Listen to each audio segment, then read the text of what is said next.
Pensei mes turcos que nós está assim, nós não estamos solamente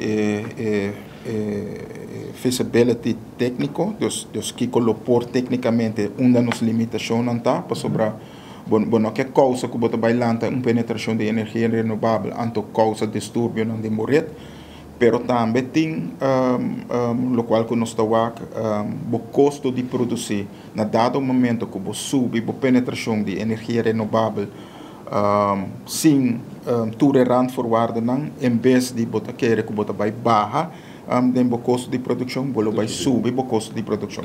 Dus toere zij den balans nós está bezig te waken para fazer de uma maneira responsável. Banda de zij ahorita vai sair custo plaatje. Oké, kiko het kosta nos durante de ano, zij het integrated resource plan.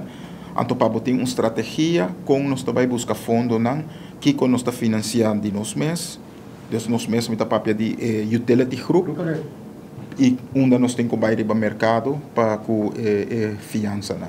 Zij de uma maneira com a binta traga na web Elmar e essa é a maneira. Pero a primeira parte da roupa importante que botem que fazer o estudo não para ver exatamente que impacto também tem, para botar financeiro plaatje e depois de sei, meu colega aqui não, lo vai ter uma estratégia, ok, com nós por buscar o fundo e com nós por carregar de uma maneira responsável, sem ter impacto na comunidade. So a meta está tarifa de corrente e água affordable, pagável para todo mundo. Mas meu colega também tem uma estratégia de como vai financiar e aceitar o mercado local e internacional.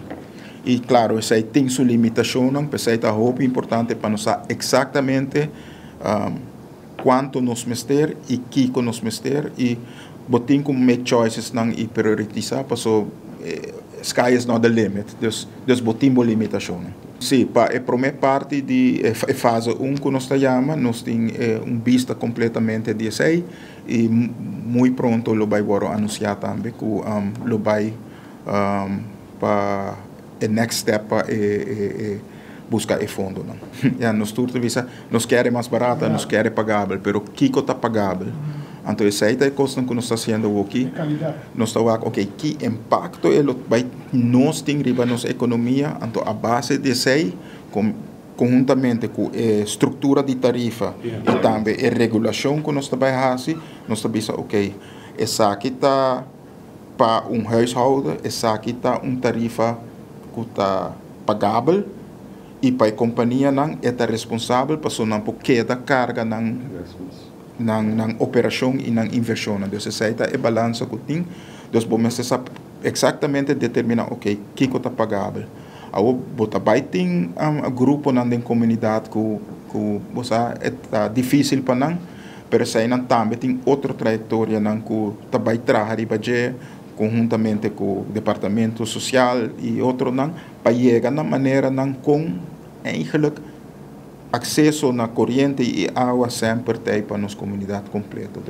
Dus pagável está uma frase, pero para tu render sua carteira é não a mesma coisa, for qualquer grupo da comunidade é a mesma coisa. Então, pensei, botem que fazer, botem que estudiar aqui em brede sen e conjuntamente com os aandeelhouder, com o governo de Aruba, decisão meste waro tomar. Dus é não na utility só, pero também junto com os aandeelhouder.